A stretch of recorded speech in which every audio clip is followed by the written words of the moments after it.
Hi everyone, welcome back to Agli Clarity, a unit of clarity for sure. Today we are starting with a new series which is Concept with Clarity.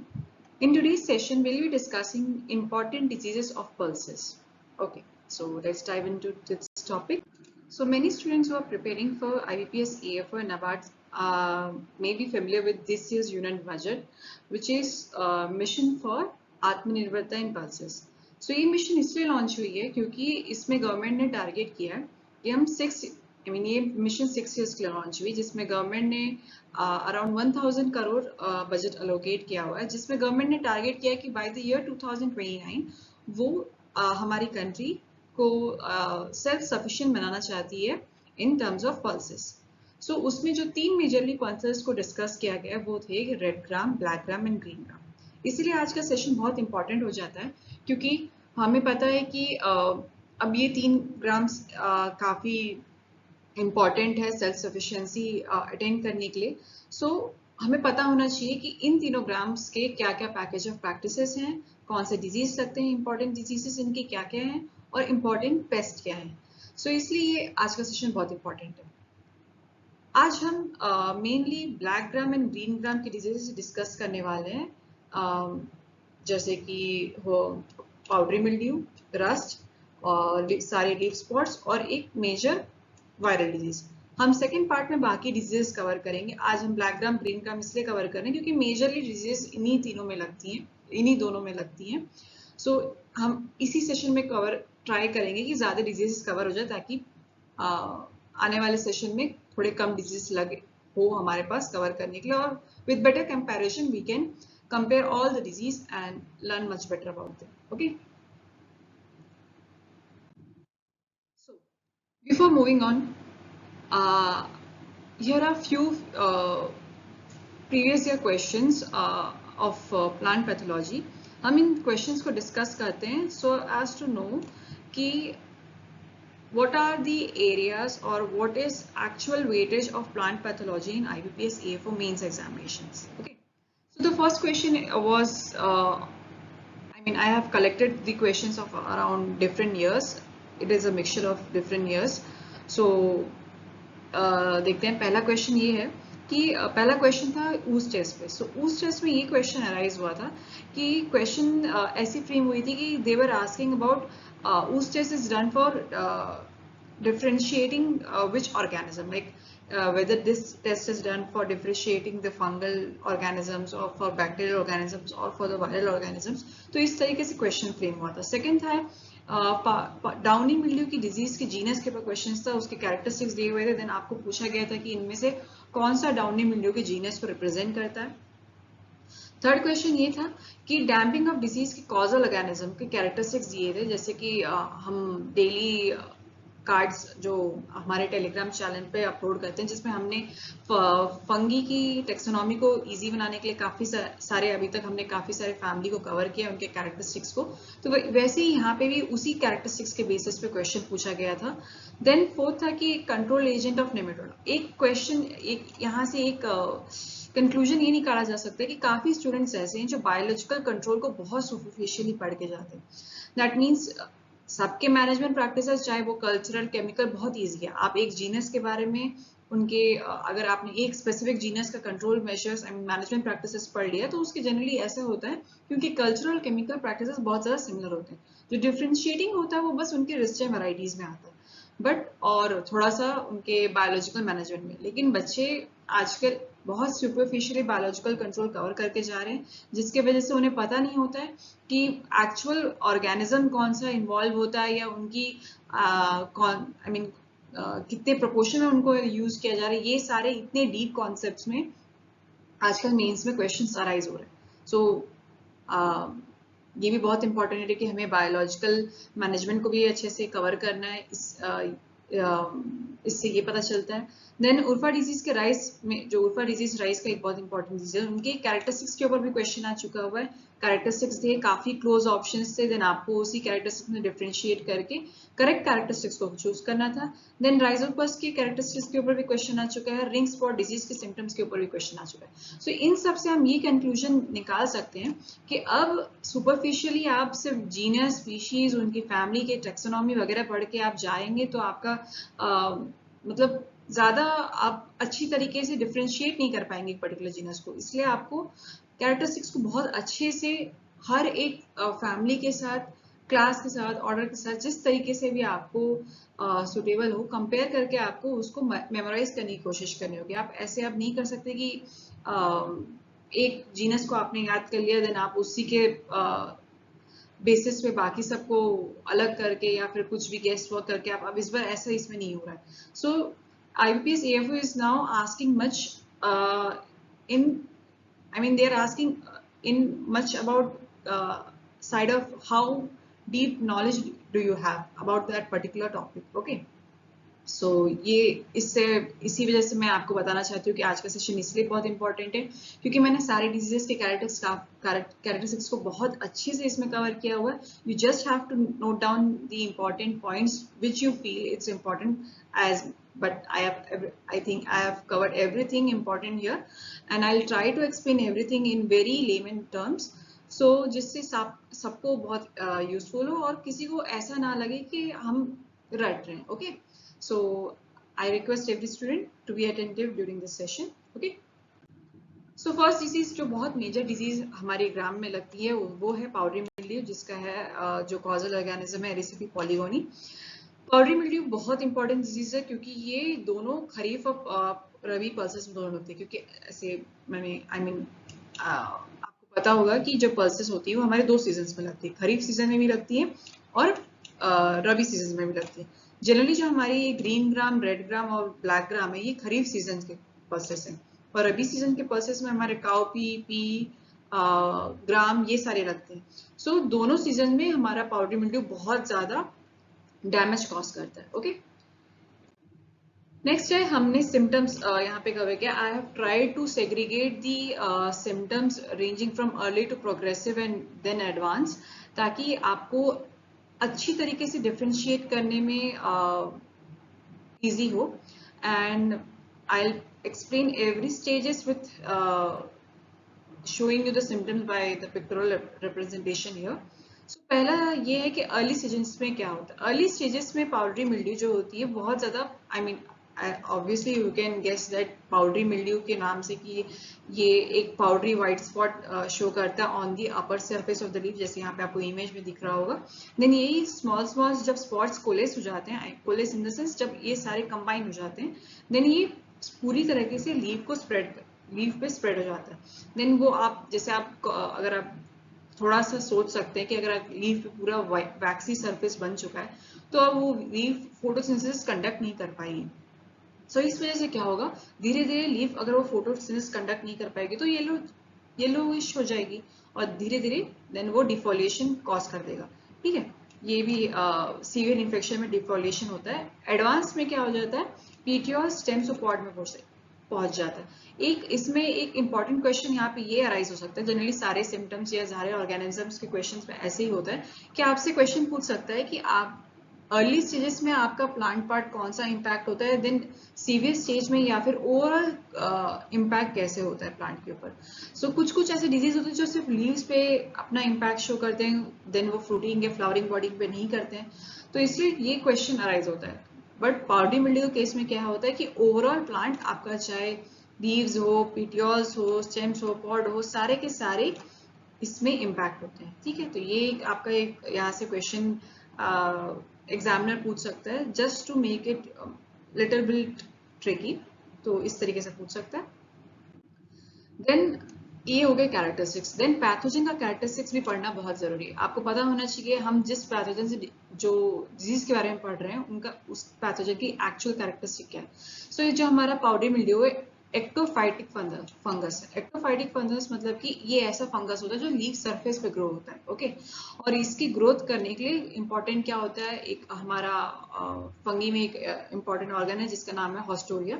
Haustoria एक root like structures होते हैं जो epidermis sales में penetrate करते हैं, then वहां से nutrients absorb करते हैं। जो हमने पीछे आपको इमेज दिखाया था जिसमें वो वैक्सी व्हाइट सरफेसेस थे पाउडरी वाले, तो उसी पाउडरी वाले फंगस में हॉस्टोरिया प्रेजेंट होता है, वही पेनिट्रेट करता है epidermis cells of the leaves को, देन वहां से न्यूट्रिएंट्स अब्सॉर्ब करता है। इस तरीके से होता है। नेक्स्ट इंपॉर्टेंट क्वेश्चन अराइज हो सकता है आपको इसके स्पोर्स के ऊपर।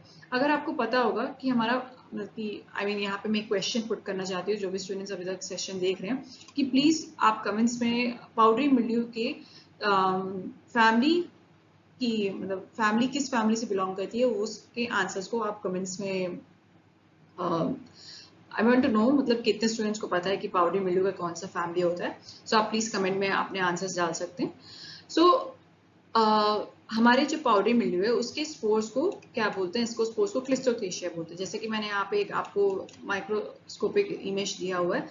हर पाउडरी मिल्ड्यू हर एक आई मीन होस्ट के अकॉर्डिंग चेंज होता रहता है, देन उसके एस्कोस्पोर्स भी उस वजह से डिफरेंशिएट करते हैं। तो इस वजह से हमारा जो पाउडरी, जैसे कि एप्पल स्कैब में पाउडरी मिल्ड्यू का जो स्पोर होता है वो अलग होता है, कुकुरबुट्स में अलग होता है। जब हम फैमिली आई मीन फंगल का टेक्सोनॉमी जब हम डिटेल में डिस्कशन करेंगे in future sessions, so I try to I will show you the actual difference, ताकि आपको बिल्कुल भी प्रॉब्लम ना हो कि डिफरेंशिएट करने में, because everything about the powdery mildew, their classification, I mean their characteristics, their management is almost same.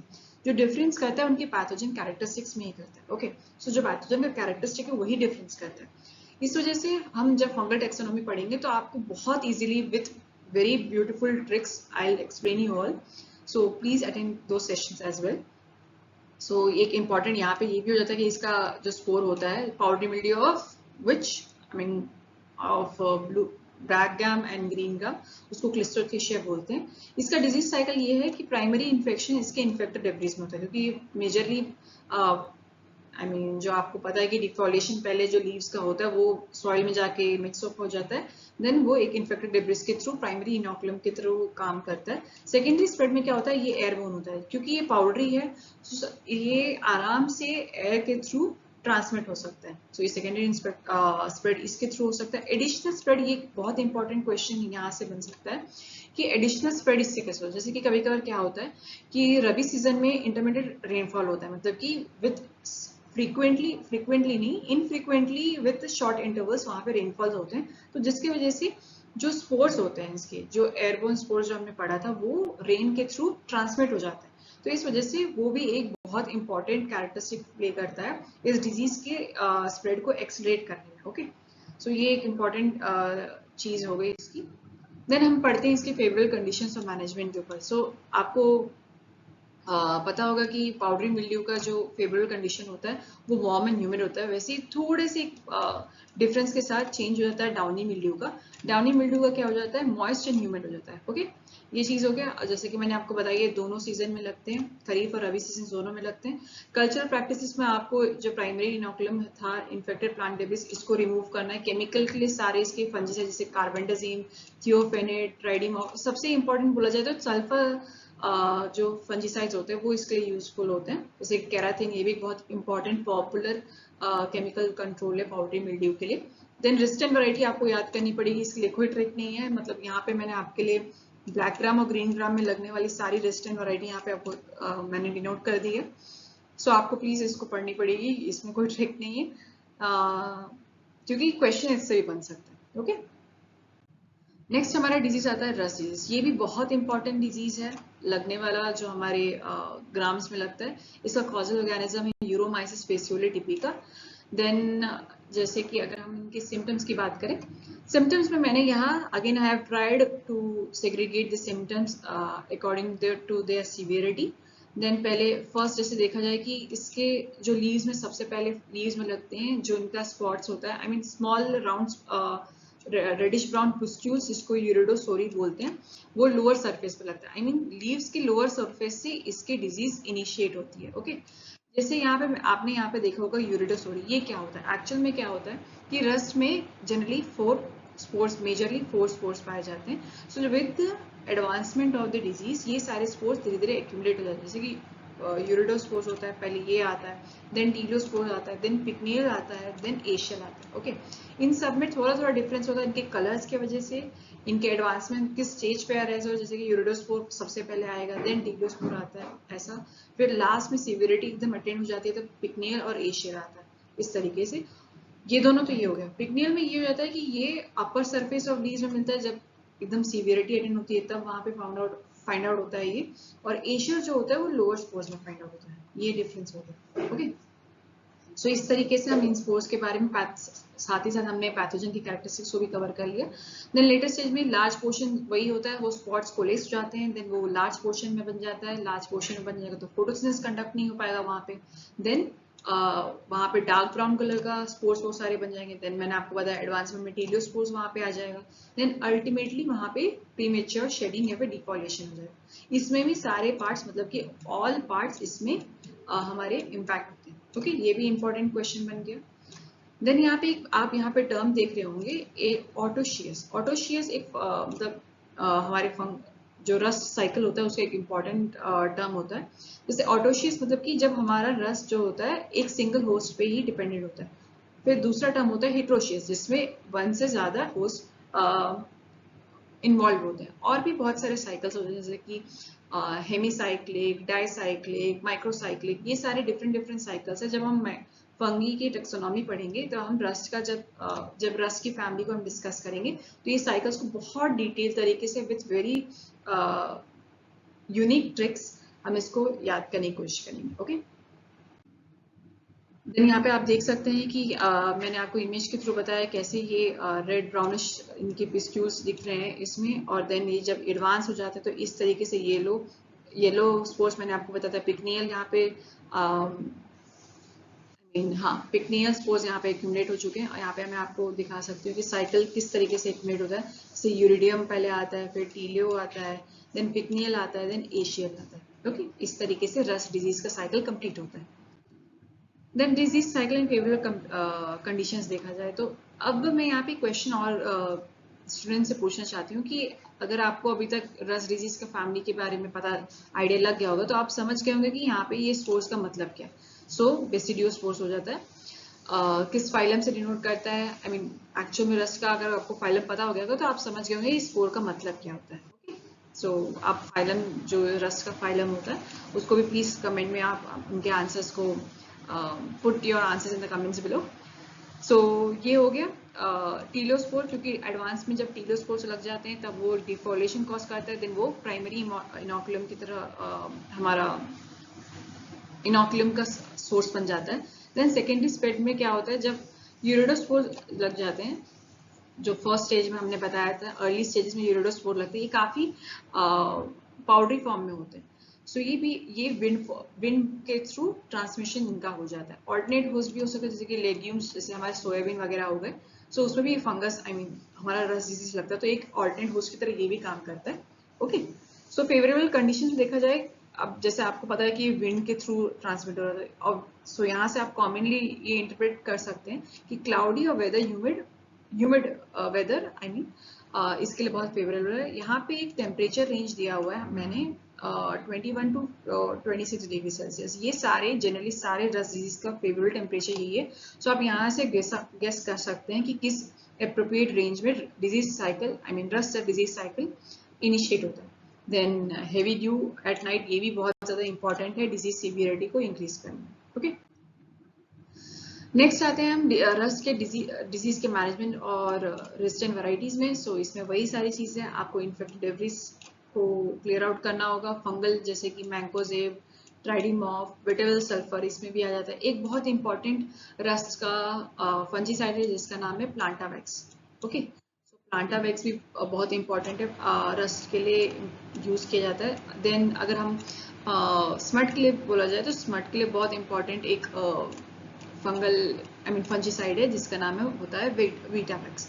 Okay, सो इसमें स्प्रे करने के लिए मतलब ये सारे जो भी फंजीसाइड इनको स्प्रे करने के लिए आप पहला जैसे आपको डिजीज ऑनसेट दिख रहा था, then second spray after the 15 days of interval. It is very common, जो भी स्प्रे का प्रोसीजर हो सारी डिजीजेस में, सारे जिसमें भी जिसमें भी केमिकल कंट्रोल किया जा रहा है उन सबके सबका यही कॉमन होता है, 15 डेज के इंटरवल में किया जाता है। So it's very common, you can guess this thing from here only. Then यहाँ पे मैंने आपको बता दिया कि ब्लैक ग्राम में लगता है ड्रस, तो इसलिए आपको यहाँ पे दिया हुआ है आपका रेजिस्टेंट वैरायटी LBG 648, इसको आपको याद रखना पड़ेगा। ओके, मूविंग ऑन, नेक्स्ट है हमारा इम्पॉर्टेंट डिजीज जिसका नाम है सर्कोस्पोरा लीफ स्पॉट। एक मैं यहाँ पे पॉइंट आउट करना चाहती हूँ कि हमारे ब्लैक ग्राम और ग्रीन ग्राम में दो इंपॉर्टेंट स्पॉट्स लगते हैं, लीफ स्पॉट्स। एक होता है सर्कोस्पोरा, एक होता है कॉर्निस्पोरा। सो दोनों के जो सिम्टम्स होते हैं बहुत सिमिलर होते हैं, सारे management practices, symptoms, favourable conditions, everything is very similar. So जो भी चीजें मैंने यहाँ पे आपको बताया लीफ स्पॉट में, आप सिमिलरली वहां के लिए भी गेस आउट कर सकते हो। जो डिफरेंस है वो मेजरली सिर्फ उसके रेजिस्टेंट वैरायटी में, सो आपको यहाँ पे ध्यान देना होगा। सो सर्कोस्पोरा लीफ स्पॉट जो होता है, इसका कॉजल ऑर्गेनिज्म सर्कोस्पोरा कैनेसिस, ये भी फंगल डिजीज है, ठीक है। इसका अगर हम सिम्टम देखें तो लीव्स में होता है, आपको आगे जब मैं इमेज शो करूंगी तो आपको डिफरेंस पता चलेगा थोड़ा थोड़ा। जैसे सर्कोस्पोरा लीफ स्पॉट जो आपने ग्राउंडनट में भी देखा होगा, उसी की जैसे बिल्कुल सिमिलर सिम्टम्स होते हैं इसके, सर्कुलर ब्राउनिश ग्रे सेंटर के साथ ब्राउनिश रेडिश ब्राउन स्पॉट्स होते हैं। देन ये फर्दर मर्ज हो जाते हैं इरेगुलर ब्राउन, जैसे आपको लगे थोड़ा बर्निंग टाइप का, मतलब कि लीव थोड़ा बर्न आउट हो गया वैसे शो होगा, वैसे लीजन्स उसमें फॉर्म हो जाएंगे। देन अल्टीमेटली पूरा ब्राउन जब लीफ हो जाएगा तो फोटोसिंथेसिस नहीं होगा और वो प्रीमेच्योर डिफॉर्मेशन हो जाएगा उस लीफ का। इसमें भी ऑल पार्ट्स कवर हो रहे हैं, ठीक है, ऑल पार्ट्स इसमें, सारे प्लांट्स के पार्ट्स इसमें भी इम्पैक्ट हो रहे हैं। देन फंगल ग्रोथ जो होता है वो सेंटर, वही जो ग्रे कलर का आपको सेंटर दिखा उसमें फंगल ग्रोथ होता है, ये इसमें इस पॉइंट से बताना चाह रहा है। लेकिन आपको ओवरऑल समझ में आ गया हो कि मैं आपको किस तरीके से इस डिजीज का सिम्टम्स बताना चाह रही हूँ। देन पैथोजन देखा जाए तो ये भी डार्क ब्राउन सेप्टेड होता है, कोनिडिया इसकी लीनियर हाइलेन मतलब कलरलेस, और 5 to 6 सेप्टेड। मैं आपको आगे इमेज दिखाऊंगी जिसमें आपको क्लियर हो जाएगा कि 5 to 6 सेप्टेड्स कैसे दिखते हैं। फेवरेबल कंडीशंस क्या होती है इसके लिए, ह्यूमिड वेदर। एक इंपॉर्टेंट क्वेश्चन यहाँ से आता है, फेवरेबल कंडीशन से स्टार्ट नहीं हो पा रहा है। सो एक इम्पॉर्टेंट जो अपना क्वेश्चन अराइज होता है जो फेवरेबल कंडीशन से होता है, वो होता है डेंस प्लांट पॉपुलेशन।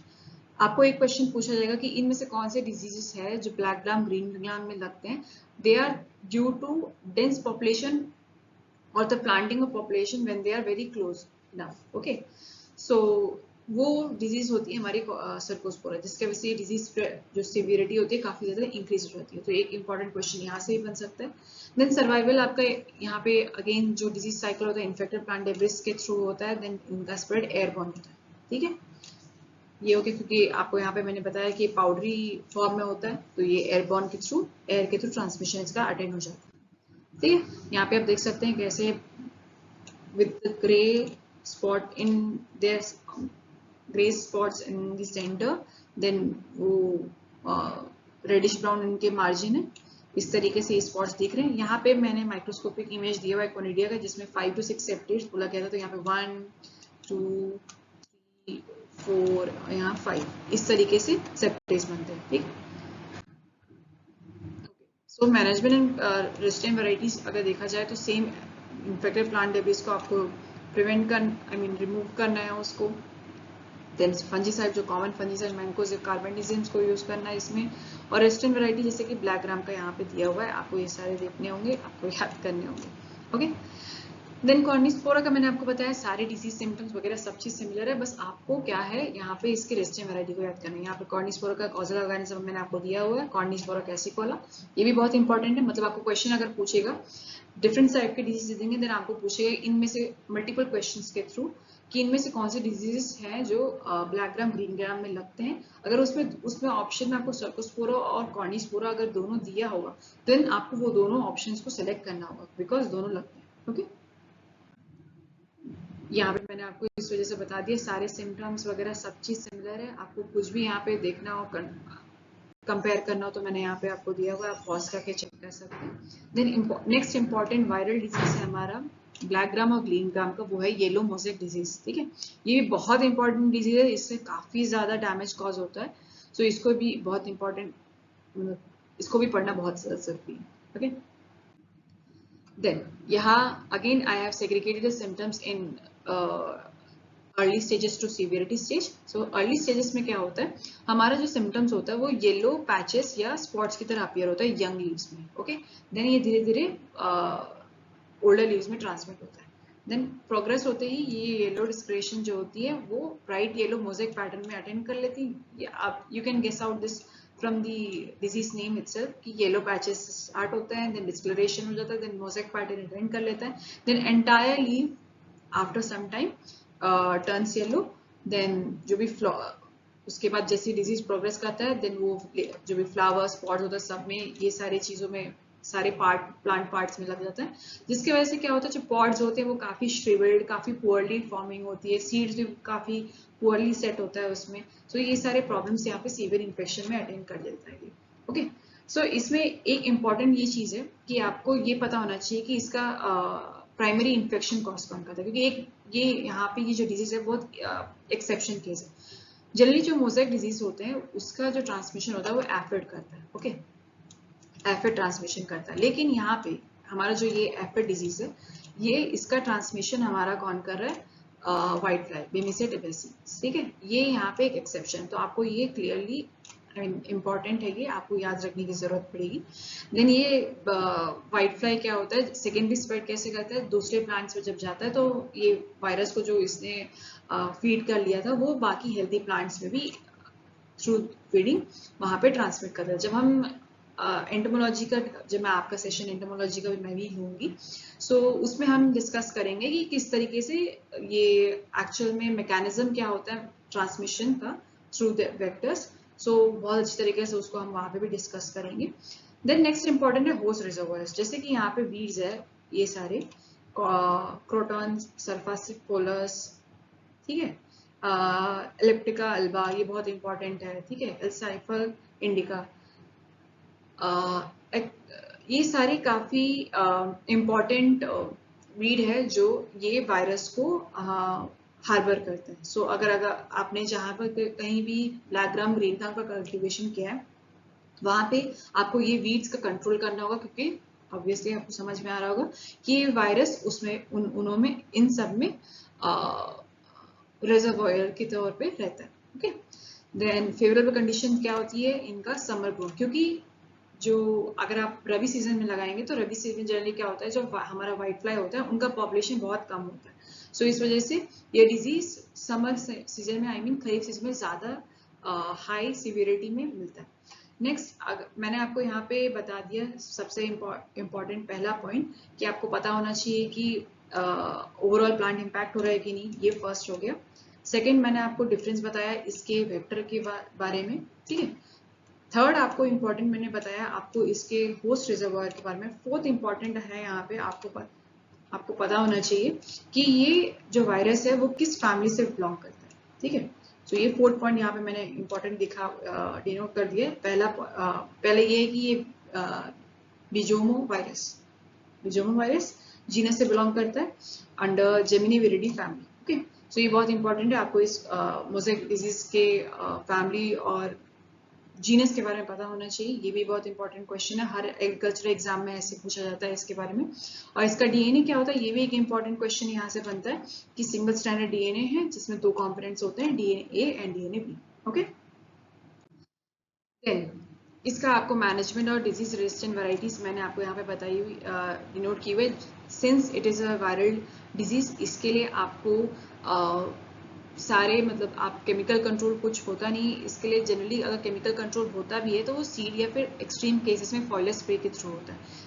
लेकिन जो सबसे बेनिफिशियल इसकी मैनेजमेंट प्रैक्टिसेस होती है, या तो आप इसके क्रॉपिंग पैटर्न में चेंज कर दीजिए या तो इसमें रेजिस्टेंट वैरायटी का यूज करें. यही एक फ्रूटफुल और बेस्ट सोल्यूशन होता है वायरल डिजीज को कंट्रोल करने का.